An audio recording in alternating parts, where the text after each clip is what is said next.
किशोरी पेडणेकर बोलतायत, थेट जाऊयात. आजही त्यांना उद्धवजींना धरून आहे. ज्या पद्धतीने गेलेत गद्दारांकडे, ते का जात आहेत, कशासाठी जात आहेत, त्यांच्यात तोंडून ती उत्तरं येत आहेत. आम्हाला फंड मिळत नव्हता, आम्हाला हे मिळत नाही, आम्हाला ते मिळत नाही. याचा अर्थ तर आता जगाला, देशाला, मुंबईकरांना कळलं आहे, जे गद्दारी करतील त्यांना फंड मिळणार. बरं, फंड मिळालं तर फंडाचं काम होतंच असंही नाही आहे. याचा अर्थ फक्त आणि फक्त भ्रष्टाचार करा, या आणि करा. आणि कोणालाही ज्या गेलेत त्यांना हेच पाहिजे होतं. त्यामुळे राजसाहेबांचं कौतुक की त्यांनी कधी दुसऱ्याचा कोणाचा पक्ष फोडून, दुसऱ्याचे कोणाचे सैनिक फोडून, त्यांचे कोणाचे आमदार फोडून नेले नाहीत. त्यामुळे राजसाहेबांचं जे आत्ता मत आहे की ज्याच्याबरोबर हाती सत्ता येईलच, हे त्यांना विश्वास आहे. राज ठाकरे यांनी आज म्हटलंय की आम्ही 20 वर्षानंतर दोन भाऊ एकत्र आलोय, तर तुम्ही पदाधिकाऱ्यांनी नवे विसरून एकत्र यायला हवं. कुठेतरी एक प्रकारे त्यांनी आता काही राज ठाकरे साहेबांच्या लक्षात आलं असेल, काही पदाधिकाऱ्यांना जसे हे विकत घेतले जातात तसं काहीतरी लालूच दाखवून भांडणं तयार करता आहेत का, असा प्रश्न निर्माण झाला असेल, वाटला असेल.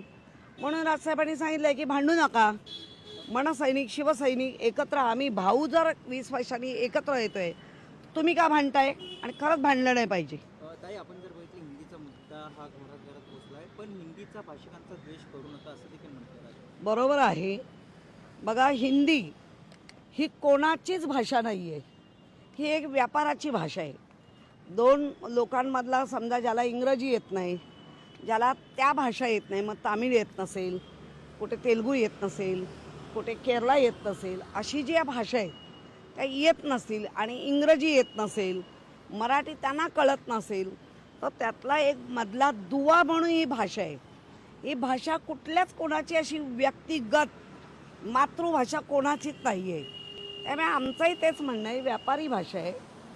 आपल्या दोन लोकांमधला होणारा छोटासा संवाद असेल तर तो व्हायला पाहिजे. कारण अनेक गुजराती एकत्र भेटले तर गुजरातीच बोलतात, ते हिंदी बोलत नाहीत.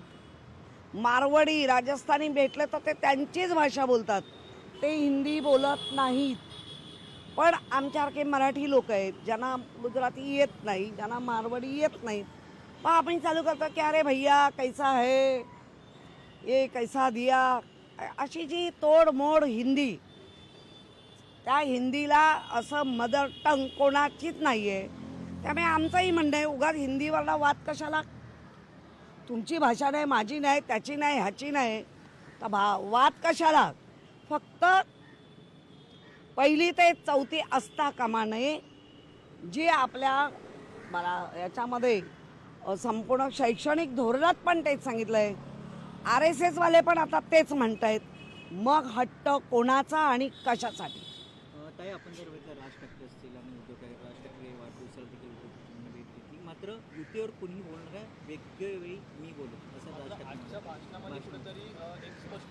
ठाकरे. बघा, पक्षप्रमुख आहेत, काही गोष्टी पक्षप्रमुख त्यांच्या नजरेतून काय असायला हवं आहे, कसं असायला हवं आहे, हे राजसाहेबांनी कायम दाखवून दिलेलं आहे.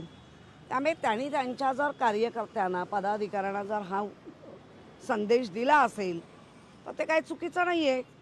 आम्हालाही बऱ्याच वेळेला संदेश आलेले आहेत की तुम्ही कोणी याच्यावर भाष्य करू नका म्हणून, कोण कोणा ते आम्ही आमचं बघू. बरोबर आहे.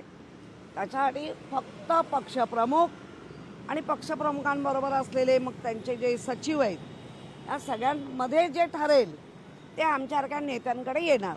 ताई, आपण जर बघितलं, निशिकांत दुबे यांनी पुन्हा एकदा वादग्रस्त वक्तव्य केले. त्यामध्ये त्यांनी सांगितलं निवडणुकीत मनसे आणि उद्धव ठाकरे आता राजकारण पूर्णपणे संपेल, कारण की मुंबईत केवळ 30% लोक मराठीत आहेत, तर 12% उर्दू आहेत. असं कोण म्हणतं?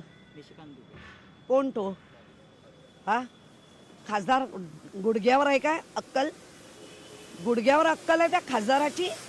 जाणून बुजून स्वतःला प्रसिद्धी मिळवण्यासाठी या दोघांवर बोलला की ह्याला प्रसिद्धी मिळते आणि हा छुपा अजेंडा आहे की आपल्या असलेल्या युपीतल्या लोकांना कुठेतरी एका बाजूनी चालवायचं आहे. हा फालतूपणा आहे आणि हा खासदारात फालतू आहे. आता एक शेवटचा प्रश्न आहे. भाजपचे नेते प्रणय फुके हे बोलतात ते भाजपचा बाप मीच आहे, प्रणय फुके. फुके? प्रणय फुकेला म्हणावं 2 मुलांना घेऊन. प्रणय परिणी, हा तेच. 2 मुलांना घेऊन बायको दान दान दान लोकांच्या दारात फिरते, त्याचा पहिला बाप हो. लोकशाही मराठी ऐका, पहा, जागरूक रहा.